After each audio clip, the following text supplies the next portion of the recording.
नमस्कार मित्रों, मैं दिवाकर गुप्ता।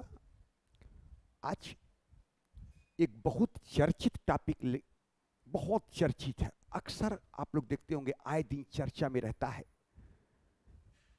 कुछ ने न्यायालय की अवमानना किया है, उस पर कंटेम्प्ट ऑफ कोर्ट का चार्ज लगता है। तो ये जानना जरूरी है कि न्यायालय की अवमानना क्या है।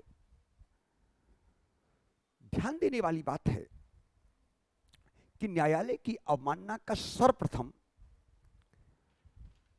न्यायालय की अवमानना की संकल्पना का सर्वप्रथम प्रतिपादन ब्रिटेन में किया गया। लेकिन यह व्यवस्था इन प्रेजेंट टाइम, वर्तमान में ब्रिटेन में भी नहीं है। 1726 का चार्टर एक्ट, जिसे न्यायिक चार्टर भी कहा जाता है, इसके तहत बंबई एवं कलकत्ता में मेयर्स कोर्ट की स्थापना की गई, जो कि यह कोर्ट कंपनी के स्थान पर ब्रिटिश सम्राट का कोर्ट था। इस कारण इस न्यायालय को अभिलेखी न्यायालय का दर्जा प्राप्त था और इसके निर्णय की अवहेलना करने वाले को दंडित करने का अधिकार भी दिया गया। इसी आधार पर हम लोग कह सकते हैं कि भारतीय संविधान के अनुच्छेद 129 के तहत एवं अनुच्छेद 215 के तहत क्रमशः सुप्रीम कोर्ट एवं हाई कोर्ट को भी अभिलेखी न्यायालय का दर्जा प्राप्त है। और यदि न्यायालय की अवमानना करता है तो उसे भी कंटेम्प्ट ऑफ चार्ज, न्यायालय की अवमानना पर दंडित करने का अधिकार दिया गया है। लेकिन भारतीय संविधान में इसे परिभाषित नहीं किया गया था।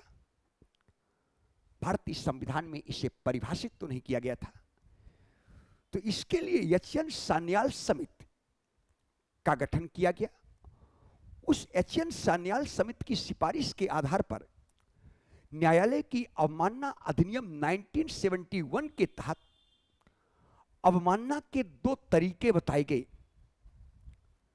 अवमानना के दो तरीके बताया गया एच.एन. सान्याल समिति में। पहला तरीका है अवमानना का सिविल। अवमानना के दो तरीके बताए गए। पहला, अवमानना के दो प्रकार हैं। पहला को हम लोग सिविल और दूसरे को हम लोग फौजदारी। एक सिविल अवमानना है और दूसरा क्रिमिनल फौजदारी अवमानना है। अब सिविल अवमानना क्या है कि जब न्यायालय के आदेश को जानबूझकर अवहेलना किया जाता है, जब न्यायालय के आदेश की जानबूझकर अवहेलना किया जाता है, या न्यायालय में वचन दिया गया और उस वचन को भंग कर दिया जाता है या उस वचन का पालन नहीं किया जाता है, तो उसे सिविल अवमानना की परिधि में रखा जाता है। यह सिविल अवमानना की श्रेणी में आता है कि न्यायालय के आदेश को जानबूझकर आप अवहेलना करते हैं, या न्यायालय में जो शपथ पत्र दिया है, वचन दिया है, उस वचन का पालन नहीं करते हैं, तो ऐसी अवमानना को सिविल अवमानना के नाम से जाना जाता है।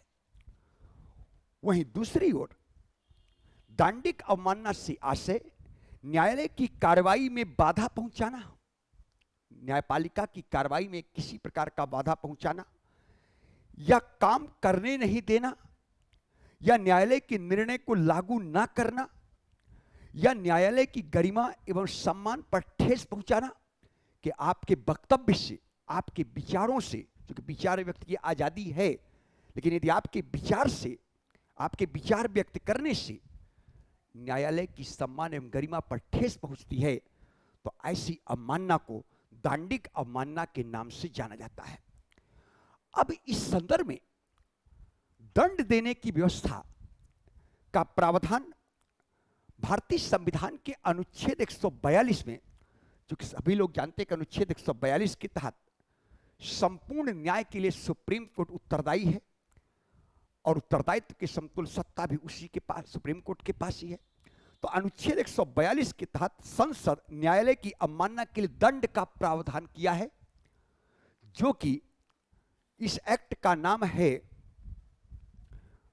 जो कि इस एक्ट का नाम दिया गया है न्यायालय अवमानना अधिनियम 1971।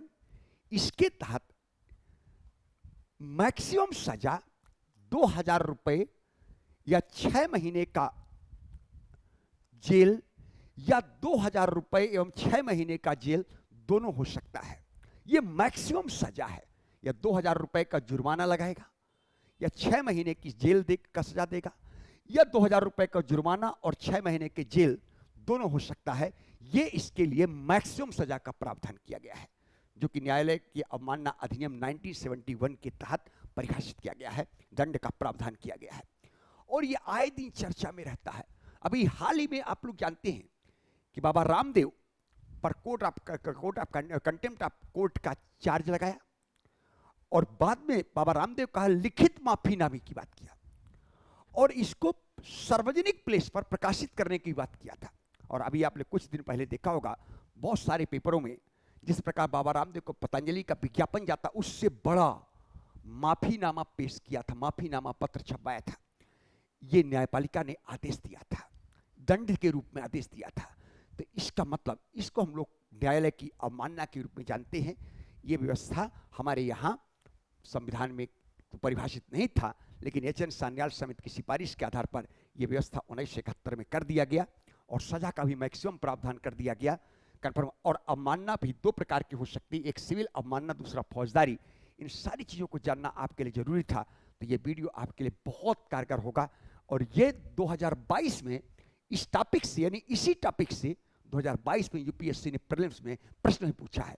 इसका मतलब ये आपको एक सामान्य नागरिक रूप में भी जानने आवश्यक था। और चूंकि आप लोग सिविल सेवा की तैयारी करते हैं, तो एक प्रतियोगी छात्र होने के नाते भी आपको ये जानना बहुत जरूरी था। इसलिए मैंने एक छोटा सा क्लास लेकर के बताने का प्रयास किया है। बहुत बहुत धन्यवाद, आप लोगों को बहुत बहुत धन्यवाद।